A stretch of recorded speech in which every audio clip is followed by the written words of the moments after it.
शादी दो प्रकार की होती है। एक घर के मर्जी के साथ, जिसे अरेंज मैरिज भी कहा जाता है। कई बार अरेंज मैरिज लोग करते हैं, बाद में दोनों में टकराव होता है। कुछ लोग भागकर शादी कहते हैं, जिसे प्रेम प्रसंग और प्रेम विवाह भी कहते हैं। लेकिन कभी कभी प्रेम करना और प्रेम विवाह करना इंसान को मौत के मुंह तक ले जाता है। आज की कहानी कुछ ऐसा ही। नमस्कार, काला सच सफेद झूठ की इस कहानी के एपिसोड में आपका स्वागत और अभिनंदन है। आज की कहानी दिल को झकझोर देने वाली है। खौफनाक मंजर है। एक युवती ने एक युवक के साथ प्रेम किया और सुनहरा सपना देखा कि आने वाले समय, आने वाला वक्त और भविष्य खुशहाल जीवन जिएंगे। लेकिन एक पल ऐसा आया कि दोनों की हत्या हो गई। और किसने किया उसकी हत्या, ये काफ़ी सस्पेंस है। तो आज की कहानी बेहद सस्पेंस है कि कौन इस मौत की गाथा लिख दिया और क्या हुआ था। उत्तर प्रदेश के सोनभद्र जिला में एक 24 सितंबर को खोखा के जंगल में एक युवती का शव मिलता है, जिसमें उसके सिर पर गंभीर चोट के निशान थे।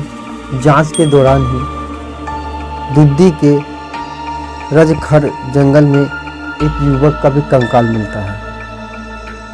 युवती का नाम मुन्नी गुप्ता थी और उसका प्रेम प्रसंग दुखद साल से चल रहा था।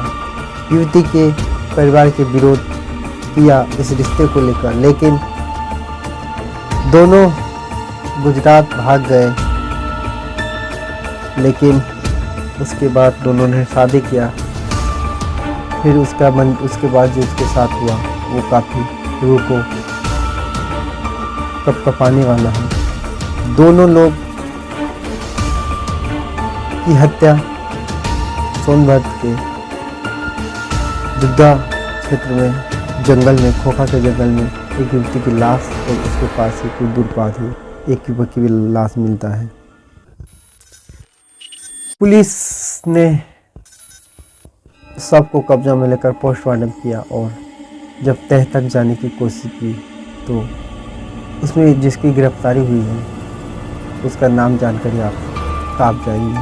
वो कोई और नहीं, परिवार के लोग थे। ये दोनों लोग बिहार के पटना जिले के ग्राम मोतीपुर के निवासी थे और घर से भागकर गुजरात में प्रेम विवाह किया था। युवती के परिवार ने इस शादी से नाराज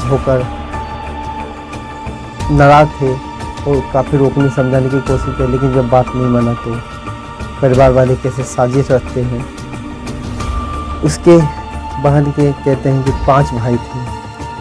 धोखे से फ़ोन करके बुलाया कि आप आइए, आपका हम घर पे ही धूमधाम से शादी करेंगे।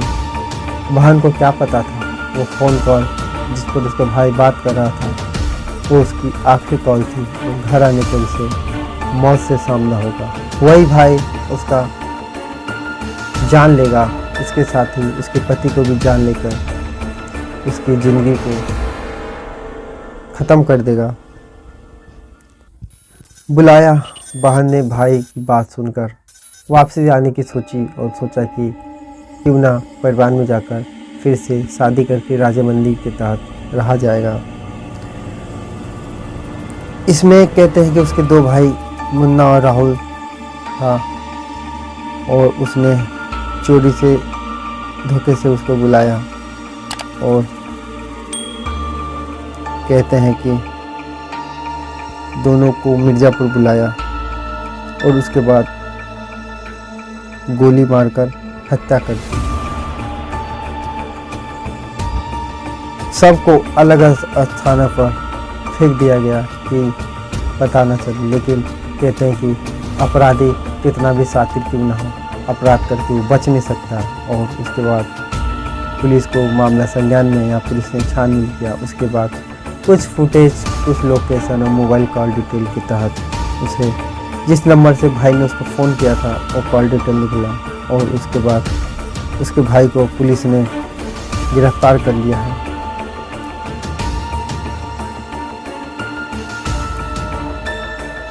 और उसके पास एक पिकअप भी बरामद किया गया। उसके बाद 3 अन्य भाई अवधेश, राकेश और मुकेश फरार हैं। इस संबंध में एसपी अभिषेक वर्मा ने बुधवार को मीडिया को बताया कि आरोपियों ने घटना को स्वीकार किया है और उसने कहा कि इज्जत मर्यादा गांव के ताने सुनकर उसने अपनी बहन को ही हत्या कर दी और उसके साथ ही उस युवक का भी हत्या कर दिया जो उसकी बहन से प्यार करता था और एक जीवन, एक मार्ग की तलाश में वो आगे जाना चाहता था। तो ये था एक प्रेम कहानी का अंत कि इसे आप ऑनर किलर भी कह सकते हैं, किलिंग भी कह सकते हैं कि परिवार वाले ही जब खून के प्यासा हो तो कहाँ बच के रहेंगे आप, कभी न कभी उस जाल में आप फंसेंगे और आपकी हत्या हो जाएगी। इसीलिए रिश्ता, प्रेम विवाह बहुत घातक होता है। कभी कभी इंसान बर्बाद होता है, उसके साथ ही जान भी जा सकता है। तो कहानी में फ़िलहाल इतना ही। फिर मिलेंगे नई कहानी के साथ। जब तक के लिए हमारी क्राइम स्टोरी देखते रहिए। वीडियो पे क्या राय है इसका कमेंट्स करें और कहानी कैसी लगी इसको शेयर करें, सब्सक्राइब करें हमारे चैनल को और लाइक करें। इसी तरीके की कई कहानी आपके सामने क्राइम से जुड़ा लेके आऊँगा। ये कहानी 1-2 दिन पुरानी होती है और घटना पे आधारित सच्ची कहानी है जो कि हम आपके सामने लाते हैं। ये कहानी बताने का उद्देश्य ये था कि अपराधी कितना बड़े भी अपराध क्यों न कर ले, वो बच नहीं पाएगा। नमस्कार। सवेरे के समय में थाना हाथी नाला में एक महिला का शव झाड़ियों में पड़ा हुआ प्राप्त हुआ था। उस शव को कब्जे में लेकर के उसका पोस्टमार्टम और अन्य वैधानिक कार्रवाई की गई, जिसमें सर पे इसके चोट आई थी, ये पाया गया था उस पोस्टमार्टम रिपोर्ट में। उसके बाद उस शव की पहचान करने की काफ़ी प्रयास किया गया था।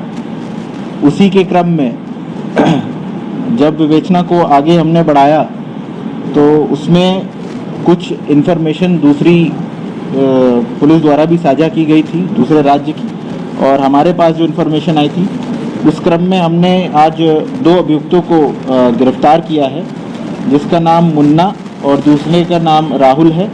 ये दोनों ही जिला पटना बिहार के रहने वाले हैं।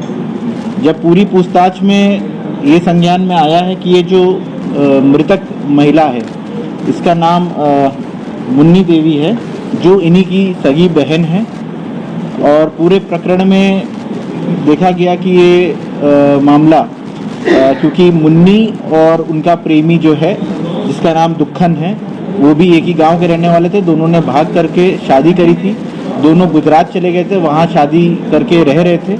लेकिन इनके घर वालों को ये चीज़ पसंद नहीं थी कि उसकी बहन ने भाग करके शादी की है। इसी क्रम में मुन्नी को गुजरात से ट्रेन के माध्यम से पहले ये बोल करके लाया गया कि आपकी शादी हम लोग घर में धूमधाम से कराएंगे।